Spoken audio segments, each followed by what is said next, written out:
Assalamualaikum warahmatullahi wabarakatuh.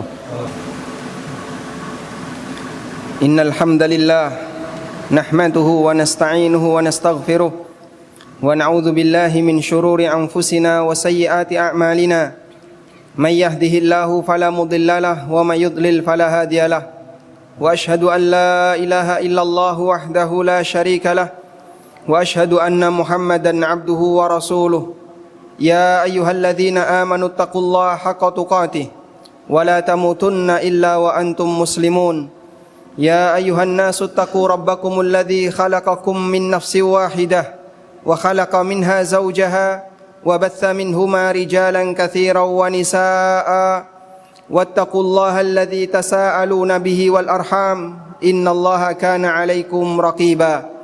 Ya ayyuhalladzina amanu taqullaha wa qulu qawlan sadida yuslih lakum a'malakum wa yaghfir lakum dhunubakum wa may yuti'illaha wa rasulahu faqad faza fawzan 'azima. Amma ba'du fa inna asdaqal hadithi kitabullah wa khairal huda huda nabiyyina Muhammadin sallallahu alaihi wasallam wa syarral umuri muhdatsatuha fa inna kulla muhdatsatin fid dini bid'ah wa kulla bid'atin dhalalah wa kulla dhalalatin finnar. Wa usalli wa usallim ala nabiyyina Muhammadin wa ala alihi wa sahbihi ajma'in. Hadirin jamaah Jumat dimakan Allah Subhanahu wa taala. Pertama, layak kita bersyukur kepada Allah atas hidayah dan kemudahan yang Allah berikan kepada kita sehingga kita bisa melaksanakan ibadah salat Jumat di kesempatan siang hari ini dalam kondisi semuanya serba baik. Semoga Allah Subhanahu wa taala menjadikan ibadah kita diterima oleh Allah sebagai amal saleh yang ada hasilnya kelak di hari kiamat. Jamaah dimakan Allah Subhanahu wa taala, kita memahami adanya dua kalimat syahadat, isinya adalah pasangan, ikrar akan keesaan Allah dan ikrar akan status Nabi kita Muhammad sallallahu alaihi wasallam sebagai utusan Allah. Kita mengucapkan asyhadu an la ilaha illallah, bentuknya adalah ikrar untuk menyatakan Allah lah satu-satunya zat yang berhak disembah dan selain Allah tidak berhak untuk disembah. Dan kita mengucapkan wa asyhadu anna Muhammadan Rasulullah, dan kita bersaksi bahwasanya Muhammad adalah utusan Allah sebagai ikrar bahwa dalam beribadah kepada Allah kita harus mengikuti panutannya, kita harus mengikuti utusannya, panutan kita yaitu Nabi Muhammad sallallahu alaihi wasallam.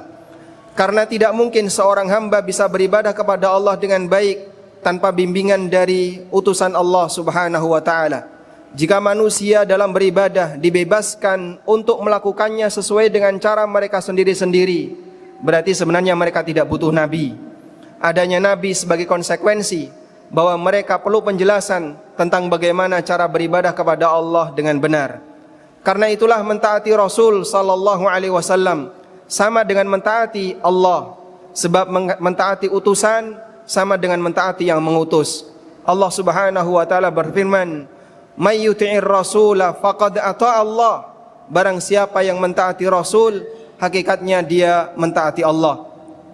Dan dalam beribadah kita diperintahkan oleh Allah untuk mengikuti sesuai dengan petunjuk yang Allah turunkan. Allah berfirman, "Ittabi'u ma unzila ilaikum mir rabbikum wa la tattabi'u min dunihi awliya." Ikutilah apa yang telah diturunkan dari Rabb kalian kepada kalian dan jangan mengikuti selain Allah Subhanahu wa taala siapapun orangnya. Sehingga dengan bimbingan inilah manusia ketika beribadah akan menghasilkan pahala yang maksimal, pahala yang diterima oleh Allah Subhanahu wa taala. Sebaliknya, ketika orang itu beribadah kepada Allah tapi tanpa didasari dengan panduan, tentu potensi kerusakannya lebih besar dibandingkan potensi kebaikannya. Karena itu para ulama mengatakan, man taqarraba ilallah bighairi ilmin fakana mimma yufsid aktsaru mimma yuslih. Barang siapa yang beribadah kepada Allah tanpa ilmu, maka potensi kerusakannya, potensi madaratnya lebih dominan dibandingkan dengan potensi manfaatnya. Salah satunya adalah orang yang beribadah kepada Allah atau melakukan perbuatan yang dia sangka bahwasanya itu bagian dari ketaatan kepada Allah, tapi justru sebaliknya itu memicu atau menjadi penyebab orang lain berbuat maksiat kepada Allah Subhanahu wa taala. Ada orang yang melakukan perbuatan yang dia sangka itu sebagai ketaatan dan ibadah kepada Allah, namun hakikatnya itu adalah perbuatan yang memicu perbuatan maksiat kepada Allah Subhanahu wa taala. Salah satu di antara contohnya Allah sebutkan di surat Al-An'am, yaitu sikap sebagian orang yang mencela Tuhan-Tuhan selain Allah dengan keyakinan bahwasanya ini bagian dari bentuk pengagungan kepada Allah. Namun ternyata sikap semacam ini memicu orang musyrikin, mereka mencela Allah, sehingga dengan sebab kaum muslimin mencela Tuhan selain Allah, menyebabkan non muslim mencela Allah Subhanahu wa taala. Allah Subhanahu wa taala ingatkan dalam Al-Qur'an, "Wala tasubbul ladzina yad'una min dunillah fayasubbullaha adwan bighairi ilm." Janganlah kalian mencela Tuhan-Tuhan yang disembah selain Allah, karena kadang itu menjadi penyebab orang kafir memberikan balasan dengan cara mereka menghina Allah, mereka mencela Allah Subhanahu wa taala adwam bighairi ilmin, diiringi dengan semangat permusuhan dan tanpa landasan ilmu. Sehingga ada sebuah perbuatan yang bisa jadi dianggap oleh pelakunya sebagai amalan yang bisa mendatangkan pahala. Namun ketika itu dilakukan dengan cara yang salah, justru hasilnya sebaliknya. Perbuatan itu bukannya mendatangkan pahala, namun justru mendatangkan dosa dan perbuatan maksiat. Di sini saya akan bacakan keterangan yang diucapkan oleh Ibnu Aqil, yang disampaikan oleh Ibnu Aqil dalam kitabnya Al-Funun. Peringatan yang beliau sampaikan, ada perbuatan yang menurut orang bodoh agama dianggap sebagai amal saleh, tapi bagi para ulama itu tindakan maksiat. Menurut orang yang tidak paham agama itu dianggap sebagai ibadah, tapi bagi para ahli ilmu, bagi para ulama itu adalah tindakan durhaka. Qala Ibnu Aqil rahimahullah fil Funun.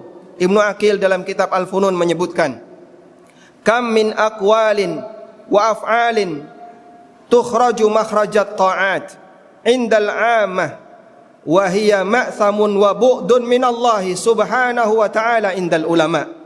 Betapa banyak adanya ucapan dan perbuatan yang menurut masyarakat awam yang tidak paham agama dianggap sebagai bentuk perbuatan ketaatan, namun bagi para ulama itu adalah perbuatan maksiat dan semakin menjauh dari Allah Subhanahu wa taala.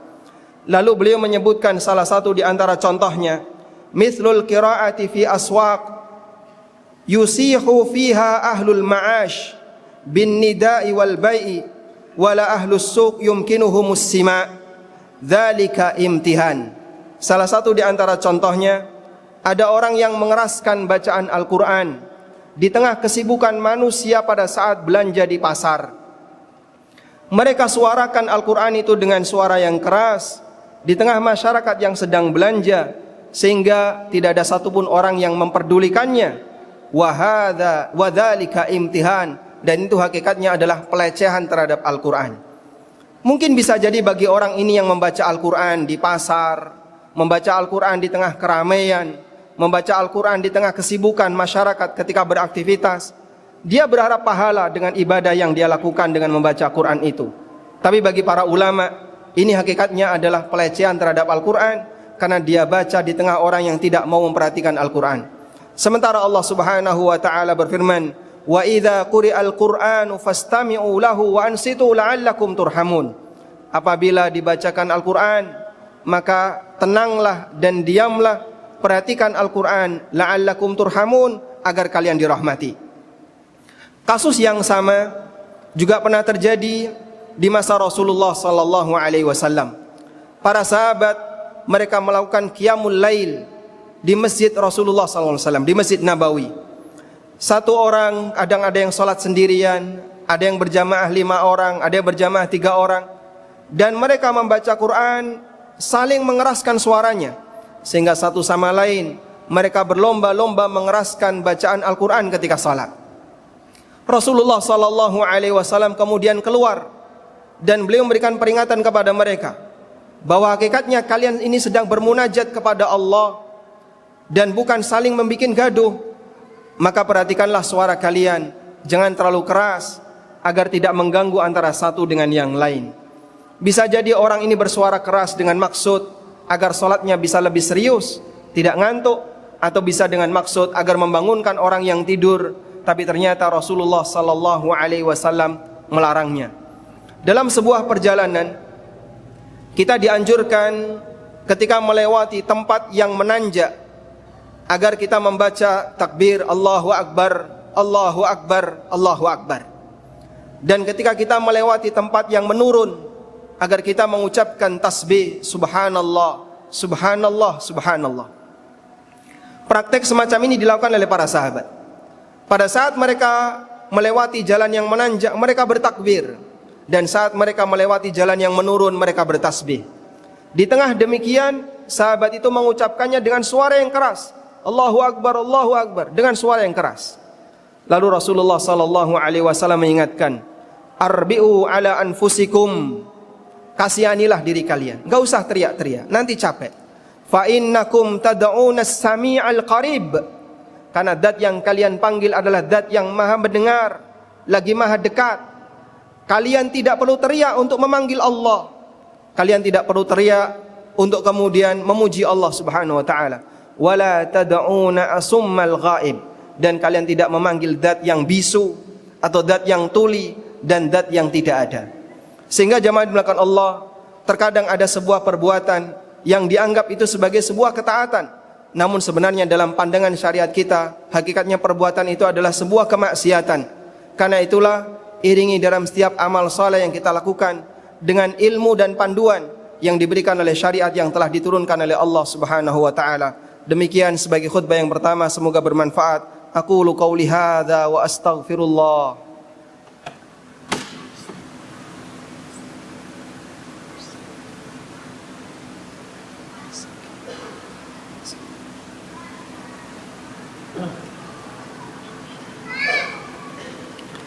Alhamdulillahi wa kafa, wassalatu wassalamu ala rasulil mustafa, wa ala alihi wa sahbihi wa man iqtafa, wa ashhadu an la ilaha illallah wahdahu la sharika lah, wa ashhadu anna muhammadan abduhu wa rasuluh. Ya ayyuhalladzina amanu taqullaha haqqa tuqatih, wa la tamutunna illa wa antum muslimun. Kaum muslimin, jamaah Jumat dimakan Allah Subhanahu wa taala. Nabi sallallahu alaihi wasallam mengajarkan adab ketika orang itu beribadah, agar ibadahnya yang dia lakukan tidak sampai mengganggu orang lain. Salah satunya adalah ketika salat. Kita memahami bahwa melewati orang yang sedang salat, lewat di depan orang yang sedang salat itu dosa besar. Seperti apa ukuran dosa besarnya? Rasulullah sallallahu alaihi wasallam menyebutkan dalam hadis yang sahih, Lau ya'lamul maru ma bainahu, andaikan orang yang melewati orang yang salat itu mengetahui ancaman yang ada di hadapannya, lakana ayyakifa arba'in khairun lahu min ayyamurra baina man yusalli, atau kama qala sallallahu alaihi wasallam. Andaikan orang yang mau melewati di depan orang yang salat itu mengetahui ancaman besar yang Allah berikan kepadanya, maka dia akan lebih memilih untuk tetap diam walaupun selama 40 hari minimal, dibandingkan dia harus melewati di depan orang itu. Siapakah di antara jamaah sekalian yang mau dibayar dengan harga 5 juta atau 10 juta, tapi syaratnya Anda harus berdiri diam selama 40 hari? Saya yakin gak ada satupun orang yang mau. Karena kita gak kuat untuk berdiri selama 40 hari. Jangankan 40 hari, petugas keamanan yang dia berdiri selama 8 jam itu pun harus ada istirahatnya, apalagi selama 40 hari. Nabi SAW memberikan gambaran, andaikan orang yang melewati di depan orang yang salat tahu betapa besarnya ancamannya, niscaya dia lebih memilih untuk diam selama 40 hari daripada harus melewati orang itu. Karena saking besarnya ancaman itu dan saking menakutkannya ancaman itu. Karena itulah, ketika Anda selesai salat wajib lalu mau meninggalkan jamaah, mau meninggalkan masjid, maka perhatikan jangan sampai melewati orang yang sedang salat, dan lewati saja orang yang sedang zikir. Karena melewati orang yang sedang duduk zikir, orang yang sedang membaca Quran diperbolehkan dengan ijma' kaum muslimin. Tapi melewati orang yang sedang salat, apapun posisinya, baik dia berdiri, dia rukuk, dia i'tidal, apalagi ketika sujud, hukumnya haram. berdasarkan sabda Nabi sallallahu alaihi wasallam. Dan selanjutnya, mengingat akan hal ini, maka jangan sampai kita menjadi penyebab orang lain lewat di depan kita salat. Bentuknya bagaimana? Salat di depan pintu atau salat di tempat yang memungkinkan bagi orang lewat di depan kita. Hindari tempat-tempat yang sensitif untuk dilewati orang, sehingga menyebabkan orang lain berbuat maksiat disebabkan karena kesalahan yang kita lakukan. Masih banyak ruang dan tempat yang bisa kita gunakan untuk salat, sehingga tidak harus kita secara sengaja mengambil tempat yang di situ sebenarnya adalah tempat orang untuk lewat. Maka Anda bisa posisikan salat Anda di tempat yang aman. Jangan sampai Anda berada di tempat ketika salat di mana tempat itu mudah untuk dilewati orang lain. Dan perlu untuk diperhatikan, disebutkan dalam riwayat yang hasan bahwa orang yang sedang salat lalu dia dilewati oleh orang lain dan dia biarkan saja, maka pahala salatnya berkurang sejumlah orang yang melewatinya. Semakin banyak yang melewatinya, maka bisa jadi dia kehilangan banyak pahala karena dia biarkan orang lain lewat di depannya. Dan oleh karena itulah ketika ada orang yang lewat, Nabi SAW perintahkan agar kita menahannya sebagai bentuk ta'awun alal birri wat taqwa, tolong menolong dalam kebaikan dan takwa, agar orang itu tidak terjerumus ke dalam perbuatan maksiat. Demikian pula ketika seorang hamba sedang melaksanakan ibadah kepada Allah, membaca Al-Quran di masjid, maka Anda tidak perlu gunakan suara keras, karena ruang dengar ini milik umum. Siapapun punya hak untuk kemudian mendapatkan ketenangan. Sehingga kalau di masjid orang yang sholat butuh tenang, agar dia tidak terganggu dengan suara yang lain. Secara logika, orang beribadah ketika membaca Quran itu ibadah yang sifatnya pribadi. Kamu membaca Quran untuk dirimu sendiri. Berbeda dengan khutbah. Khutbah itu disampaikan untuk umum. Maka untuk membaca Quran, bisakah Anda gunakan suara yang pelan dan tidak perlu menggunakan pengeras suara? Karena ini adalah waktunya orang untuk sholat sunnah dan waktunya orang untuk bermunajat kepada Allah Subhanahu wa ta'ala. Itulah salah satu di antara bentuk pengamalan dari apa yang tadi kita sampaikan. Ada orang yang menganggap bahwasanya itu bagian dari ketaatan, namun bagi para ulama bisa jadi itu adalah perbuatan kemaksiatan. Kita memohon kepada Allah Subhanahu wa ta'ala bimbingan agar setiap amal ibadah yang kita lakukan sesuai dengan panduan dan panutan yang diberikan oleh Nabi sallallahu alaihi wasallam, dan kita berharap semoga ibadah kita diterima oleh Allah Subhanahu wa taala sebagai amal saleh yang ada hasilnya kelak di hari kiamat. Allahumma salli ala Muhammad wa ala ali Muhammad kama sallaita ala Ibrahim wa ala ali Ibrahim innaka Hamidum Majid. Allahumma ighfir lil mu'minina wal mu'minat wal muslimina wal muslimat al ahya'i minhum wal amwat innaka sami'un qaribun mujibu da'wat ya qadiyal hajat. Allahumma aminna fi awtanina wa aslih a'immatana wa wulata umurina wa a'inhum ala tanfidhi amanatihim. Allahumma arzuq lahum wuzara'as salihin.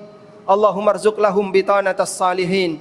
Rabbana hab lana min azwajina wa dhurriyyatina qurrata a'yun waj'alna lil muttaqina imama. Rabbana atina fid dunya hasanah wa fil akhirati hasanah wa qina adzabannar. Wa sallallahu ala nabiyyina Muhammadin wa ala alihi wa sahbihi wa sallam. Wa akhiru da'wana anil hamdulillahi rabbil alamin. Wa qumu ila salatikum.